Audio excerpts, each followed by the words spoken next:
Você já tentou conduzir sua vida ignorando as orientações de quem conhece o caminho melhor do que você?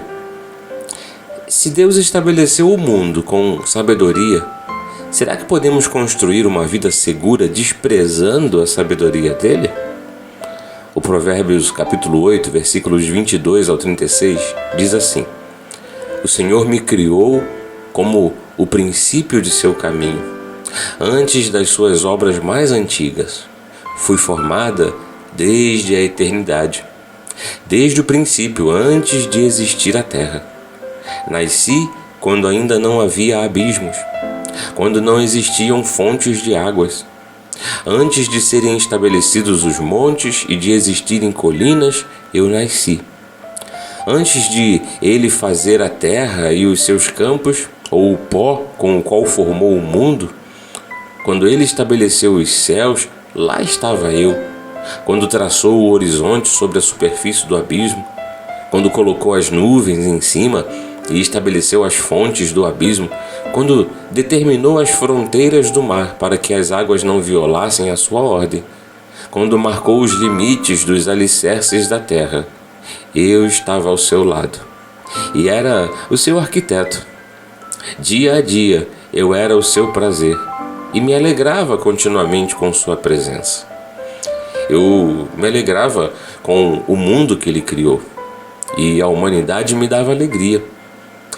Ouçam-me agora, meus filhos, como são felizes os que guardam os meus caminhos. Ouçam a minha instrução e serão sábios, não a desprezem. Como é feliz o homem que me ouve, vigiando diariamente a minha porta, esperando junto às portas da minha casa. Pois todo aquele que me encontra, encontra a vida e recebe o favor do Senhor. Mas aquele que de mim se afasta, a si mesmo se agride. Todos os que me odeiam amam a morte. Esta passagem bíblica muda completamente a nossa perspectiva. Até aqui, a sabedoria vinha falando sobre decisões, caráter, justiça, liderança e riquezas. Agora ela nos leva para antes da existência da humanidade, antes dos mares, antes das montanhas, antes dos campos, antes dos céus. A sabedoria já aparece associada à obra criadora de Deus. Salomão utiliza aqui uma linguagem poética muito rica. A sabedoria personificada fala como se estivesse presente ao lado de Deus enquanto ele ordenava a criação. E isso revela algo fundamental. O universo criado por Deus possui ordem, possui propósito e, claro, sabedoria. O mar recebe limites, os céus são estabelecidos, a terra recebe seus fundamentos, nada é apresentado como caótico ou sem propósito. Mas há algo belíssimo nos versículos 30 e 31. A criação não é descrita apenas com linguagem de poder, mas também de alegria. A sabedoria se alegra diante de Deus. Alegra-se com o mundo criado e alegra-se com a humanidade. Então, depois de contemplar toda a criação, o texto retorna para nós. Ouçam-me agora, meus filhos. É como se Salomão dissesse: a sabedoria que está relacionada à ordem da criação agora está chamando você para ordenar também a sua vida. E o capítulo termina apresentando novamente os dois caminhos que atravessam todo o livro. Sabedoria conduz à vida, insensatez conduz à morte. Há algo profundamente prático nessa verdade. Muitas vezes queremos que Deus abençoe nossos caminhos, mas resistimos à ordem que Ele estabeleceu para a vida. Queremos paz sem perdão. Queremos um casamento saudável sem fidelidade. Queremos estabilidade financeira sem disciplina. Queremos bons relacionamentos sem controlar nossas palavras. Queremos maturidade sem aceitar correção.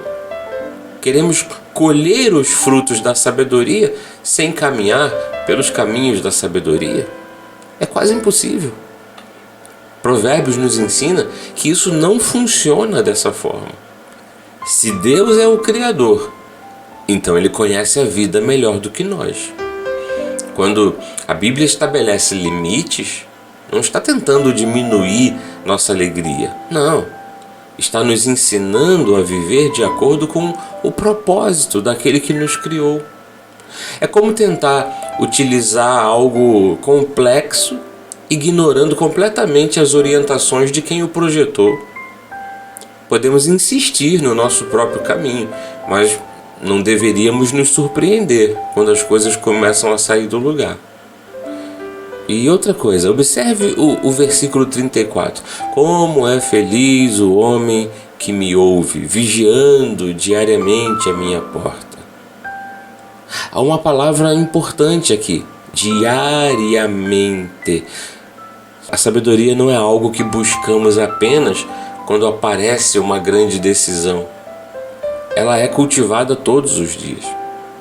Na leitura da palavra de Deus, na oração, na disposição de aprender, na correção recebida com humildade, nas pequenas decisões que ninguém vê, porque grandes escolhas geralmente são resultado de um caráter formado por pequenas escolhas diárias. Então lembre-se, quem criou a vida conhece o melhor caminho para vivê-la.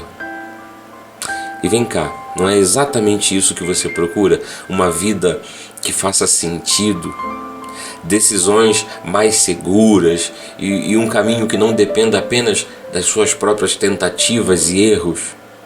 Então, volte a ouvir a sabedoria de Deus. Talvez exista uma área em que você esteja tentando convencer Deus a aceitar o seu caminho, quando, na verdade, é você quem precisa voltar ao caminho dele. Ouça-o, aprenda, obedeça. Porque Salomão termina dizendo: todo aquele que me encontra a vida. Vamos orar? Pai amado, nós te agradecemos porque és o Criador de todas as coisas e porque tudo que fizeste revela a tua sabedoria, revela o teu poder e o teu propósito. Perdoa-nos pelas vezes em que tentamos conduzir nossa vida segundo o nosso próprio entendimento, ignorando aquilo que o Senhor já nos ensinou. Dá-nos um coração humilde e ensinável, que busquemos diariamente a Tua Palavra, recebamos Tua correção e aprendamos a tomar decisões que Te honrem. Coloca ordem onde nossas escolhas produzem desordem e conduz novamente nossos passos pelo caminho da vida. Acima de tudo, aproxima-nos de Cristo e forma em nós um caráter que reflita a Tua vontade. Oramos em nome de Jesus. Amém. Esse foi o Semeando a Graça. Aqui na apresentação, Bispo Marlos Galvão. Graça e paz. Tchau, tchau.